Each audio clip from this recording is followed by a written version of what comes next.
Fish, el abuelo asesino.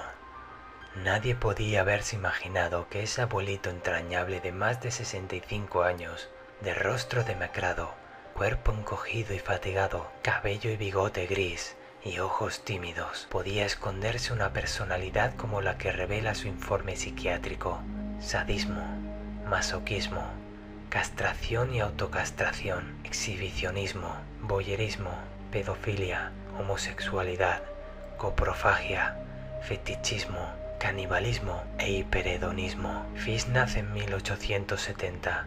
En su familia existen numerosos antecedentes de perturbación mental, empezando por su madre, que oye voces por la calle y tiene alucinaciones, dos de sus tíos internados en un psiquiátrico, una hermana demente, un hermano alcohólico, etc.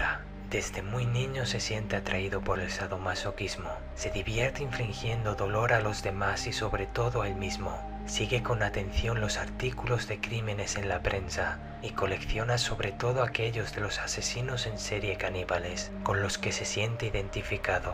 A los 20 años mantiene relaciones homosexuales y ejerce la prostitución homosexual en Washington, en donde viola a un niño y asesina a su primera víctima. En esa época comienza a sufrir alucinaciones de tipo religioso y vive obsesionado con la idea del pecado, creyendo que la última forma posible de expiación es a través del sacrificio personal y el dolor. Él mismo se inflige castigos masoquistas automutilándose, frotando por su cuerpo desnudo rosas con espinas, hundiéndose agujas de marinero en la pelvis y en los órganos genitales. En una ocasión, es sorprendido en su habitación completamente desnudo, masturbándose con una mano y con la otra golpeándose en la espalda con un palo del que sobresalen unos clavos. A cada golpe grita de dolor, mientras la sangre se desliza por sus nalgas. Oficialmente fue detenido 8 veces, la primera por tentativa de estafa, luego por robo, por pago con cheques sin fondo, por cartas obscenas a los anuncios de agencias matrimoniales de los periódicos.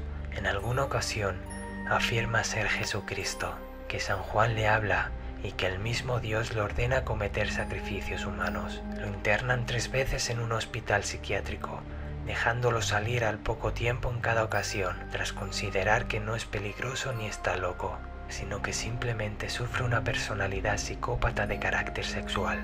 A pesar de todos estos delitos, la policía neoyorquina tardaría nada más ni nada menos que 6 años para poder inculparlo por asesinato. Escuchaba voces que me decían cosas, y cuando no las comprendía todas, trataba de interpretarlas con las lecturas de la Biblia. Entonces supe que debería ofrecer uno de mis hijos en sacrificio para purificarme a los ojos de Dios de las abominaciones y los pecados que he cometido. Tenía visiones de cuerpos torturados en cualquier lugar del infierno. Albert Fish fue capturado por la policía el 13 de diciembre de 1935. Lo lograron a través de una carta de Fish enviada a la madre de la víctima que había secuestrado, en donde le cuenta sus aficiones por el canibalismo y cómo se decidió a probar carne humana por primera vez con el cuerpo de su hija.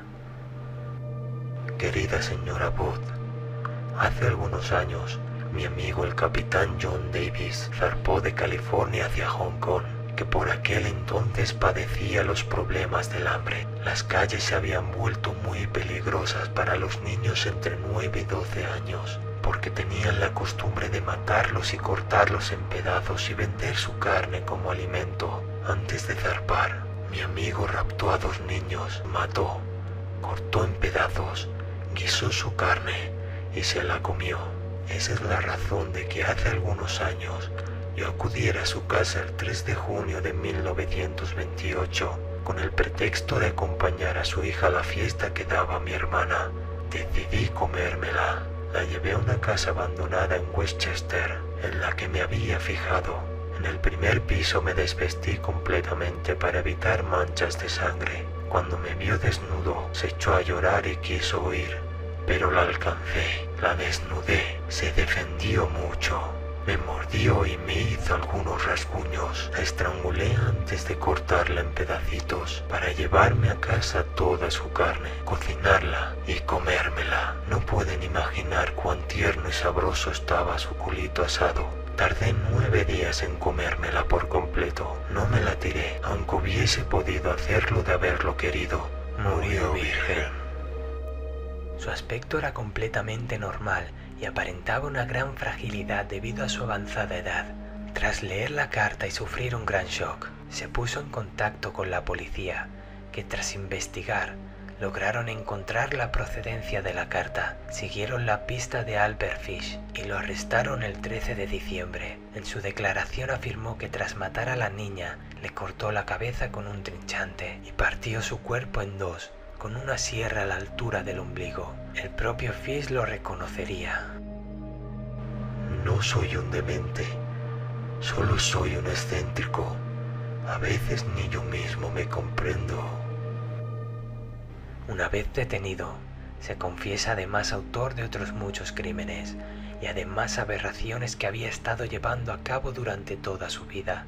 Su deseo irresistible de comer carne cruda a las noches de luna llena, que le valdría el apodo del maníaco de la luna. Sus crímenes más atroces, algún acto de vampirismo como el caso de un niño de 4 años, al que flageló hasta que la sangre resbalaba por sus piernas. Luego le cortó las orejas, la nariz y los ojos, le abrió el vientre y recogió su sangre para bebérsela a continuación, además de desmembrarlo y prepararse un estofado con las partes más tiernas. También narra la historia de un joven vagabundo al que obligó a realizar toda clase de actos sádicos, masoquistas y coprófagos durante 2 semanas, además de cortarle las nalgas en varias ocasiones para beber su sangre. Finalmente intenta cortarle el pene con unas tijeras, pero cambia de opinión al ver el sufrimiento del chico y arrepentido, le da $10 dejándolo huir. Ante el psiquiatra explicó que por orden divina se veía obligado a torturar y matar niños. El comérselos le provocaba un éxtasis sexual muy prolongado. También confesó las emociones que experimentaba al comerse sus propios excrementos y el obsceno placer que le producía introducirse trozos de algodón empapados en alcohol dentro del recto y prenderles fuego. Los hijos de Fish contaron cómo habían visto a su padre golpeándose el cuerpo desnudo con tablones claveteados hasta hacer brotar su sangre. Durante el juicio quedó aprobado que realizó todo tipo de perversiones con más de 100 niños y matando además a 15. Se descubrió también su extraño gusto por hacerse daño a sí mismo. Uno de sus sistemas favoritos era clavarse agujas alrededor de los genitales, y una radiografía descubrió un total de 29 agujas en el interior de su cuerpo, algunas con tanto tiempo que habían empezado a oxidarse. Le gustaba comerse sus propios excrementos. En otras ocasiones había intentado introducirse agujas debajo de las uñas, pero no tardó en renunciar a ello cuando el dolor se hizo insoportable. Estas declaraciones acerca de sus víctimas le cuestan a Fish la sentencia de culpable por crímenes con premeditación tras diagnosticarlo psicótico, pero cuerdo. Es condenado a la silla eléctrica y ejecutado en la prisión de Sing Sing el 16 de enero de 1936. Cuando se le preguntaba por la cifra exacta, respondía sonriendo: por lo menos 100. Tuvo una sorprendente reacción después de ayudar a los guardias a colocarle los electrodos y se mostró entusiasmado. Albert Fish se llevaría a la tumba su mayor secreto, el número de personas que habría asesinado. Las opiniones de los psicólogos son contrastadas en ese aspecto. Unos hablan de varios centenares de víctimas, mientras que otros estiman que no hubo más de 50. Finalmente se le acusa de haber asesinado un total de 15 niños, la gran mayoría procedentes de las capas más pobres de la población. Qué alegría morir en la silla eléctrica. Será el último escalofrío, el único que todavía no he experimentado.